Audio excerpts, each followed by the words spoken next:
विपक्षी नेताओं ने चिट्ठी लिखी है पीएम नरेंद्र मोदी को ईडी और उसके सीबीआई के दुरुपयोग को लेकर, इस पर क्या कहेंगे? देखिए, इस वक्त देश प्रधानमंत्री जी की जो कार्यशैली है वो ये हो गई है कि देश के अंदर किसी भी राज्य में अगर विपक्ष की बीजेपी के अलावा किसी सरकार होगी तो उस सरकार को काम नहीं करने देंगे।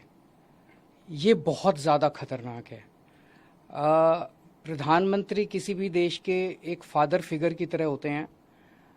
चुनाव में हम आपस में लड़ें, लेकिन चुनाव होने के बाद एक बार अगर कहीं कोई सरकार बन जाए तो उस सरकार को पूरी तरह से सपोर्ट देने की जिम्मेदारी और उसके साथ खड़े होने की, उसको अच्छा काम करने में मदद करने की जिम्मेदारी प्रधानमंत्री जी की होती है। लेकिन हमारे देश के प्रधानमंत्री जी ने ठान लिया है कि अगर बीजेपी को वोट नहीं दोगे, कोई और सरकार बनाओगे, तो उस सरकार को किसी भी हाल में काम नहीं करने देंगे।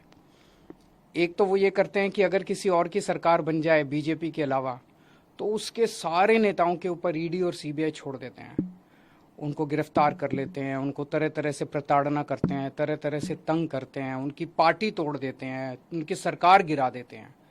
पूरे देश में कई जगह ये देखने को मिला, गोवा में देखने को मिला, महाराष्ट्र में देखने को मिला, कर्नाटक में देखने को मिला। एक के बाद एक राज्य के अंदर जहां नॉन बीजेपी गवर्नमेंट बनती है वहां पे ईडी और सीबीआई को छोड़ के और उनको गिरा दिया जाता है। ईडी और सीबीआई को छोड़ते हैं, नेताओं को डराते हैं।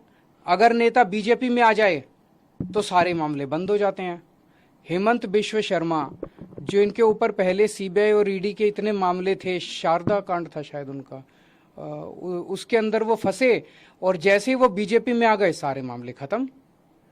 तो या तो वो पहले निर्दोष थे और या दोषी तो थे लेकिन बीजेपी में आ गए तो सारे मामले खत्म। उसी तरह से शुभेंदु अधिकारी का मामला आता है, मुकुल रॉय का मामला आता है, नारायण राणे का मामला आता है। अभी उद्धव ठाकरे जी की पार्टी से जब इतने सारे एमएलए तोड़े गए तो कहा जाता है कि उनमें कईयों में सीबीआई और ईडी के मुकदमे चल रहे थे जिनको ठंडे बस्ते में डाल दिया गया। तो सीबीआई और ईडी का इस्तेमाल भ्रष्टाचार के खिलाफ के लिए नहीं कर रहे, सीबीआई और ईडी का इस्तेमाल कर रहे हैं चुनी हुई सरकारों को गिराने के लिए और दूसरी विपक्षी पार्टियों को तोड़ने के लिए। दिल्ली के अंदर जिस तरह से इन्होंने मनीष सिसोदिया जी और सत्येंद्र जैन जी को गिरफ्तार किया, दोनों के पास शुरू में इन्होंने बहुत लोग भेजे कि केजरीवाल का साथ छोड़ दो और आप भारतीय जनता पार्टी के अंदर आ जाओ। केजरीवाल आज अगर वो दोनों मेरा साथ छोड़ के और बीजेपी में चले जाते तो आज वो जेल में नहीं होते, उनके ऊपर किसी तरह के मुकदमे नहीं होते। तो जाहिर तौर पे उनके ऊपर जितने मुकदमे हैं सारे झूठे हैं, लेकिन वो भी डटे हुए हैं। तो ईडी और सीबीआई का इस्तेमाल केवल और केवल विपक्ष को तोड़ने के लिए और बीजेपी की जबरदस्ती सरकार बनाने के लिए किया जा रहा है। दूसरी तरफ गवर्नर्स का इस्तेमाल किया जा रहा है। मैं स्टैलिन साहब से बात कर रहा था, 20 से ज्यादा बिल जो विधानसभा ने पास कर दिए उस पे गवर्नर साहब साइन नहीं कर रहे।